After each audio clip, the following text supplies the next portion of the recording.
Top boss, when it comes to electrical safety, we cannot mention those terms without talking about earthing.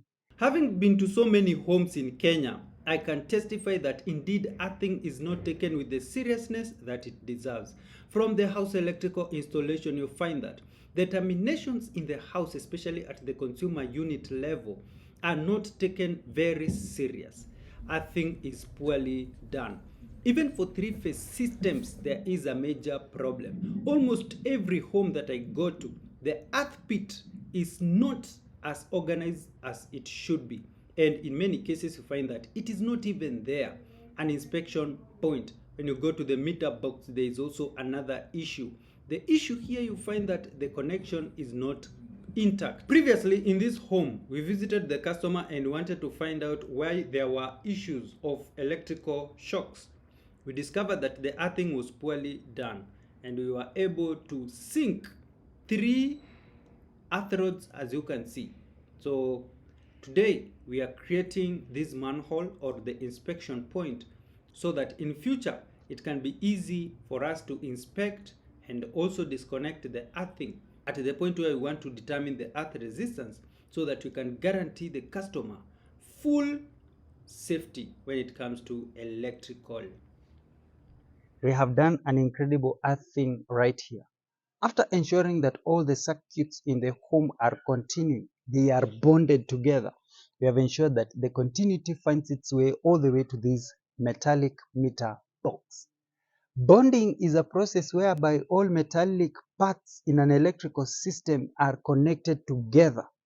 And that is exactly what we have done with this electric meter box. We have also gone an extra mile to connect that to the earth connection right here. And an important activity that we have been doing today is coming up with this earth pit or an inspection point for earthing, so that in future, in case we want to check the earthing and assure our customer that all is well in terms of electrical safety, we can simply access it. Another important thing why we need an inspection point is so that the connection is properly done and not interfered by the weather. So that is exactly what we have done here to ensure that there is maximum electrical safety right here. So in case there are excessive charges that could rather harm our client, they will find their way to the meter box and all the way to the ground, assuring safety. Yes, it's looking great, huh? That's nice job, Margaret. Good job. My top boss, this is the cable that we are using. It is a 10 mm copper wire connected from the meter box all the way down here to our earth inspection point.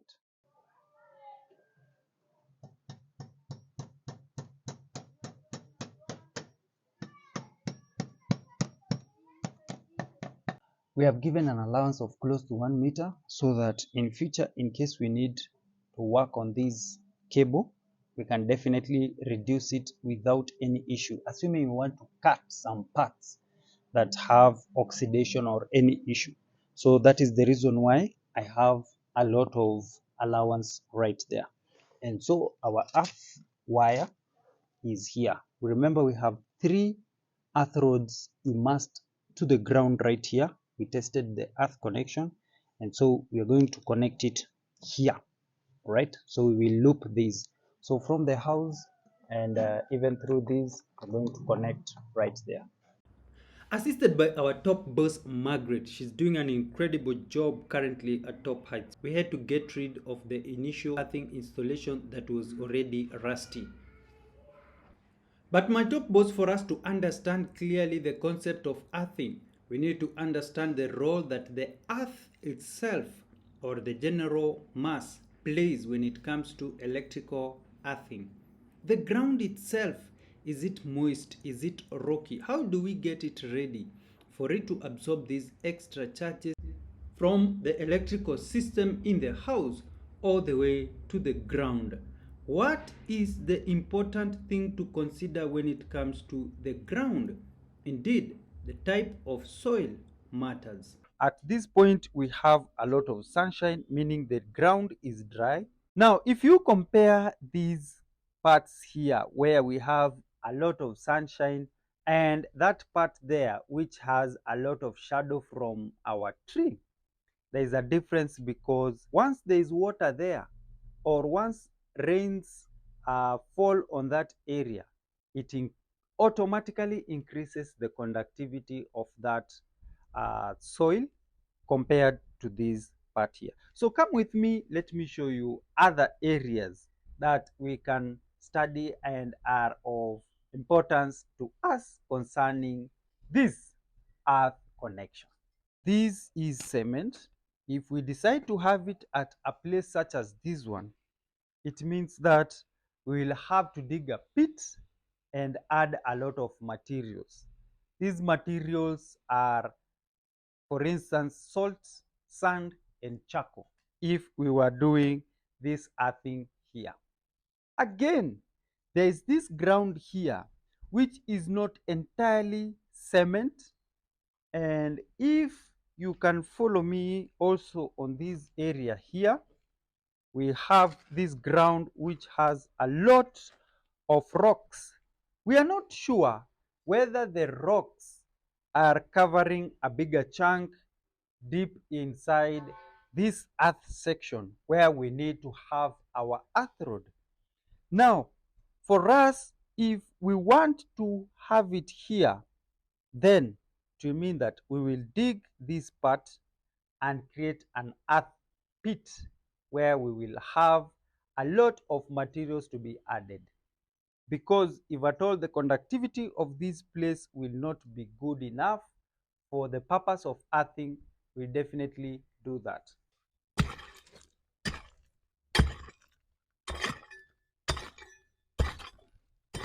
So for us, because we have options, we don't really need to strain ourselves here.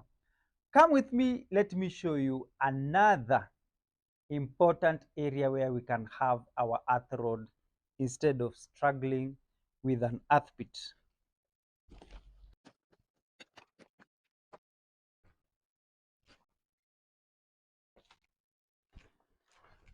Now we are here in this farm here of my client and also my friend, and when you look at this part here, it is covered by these bananas.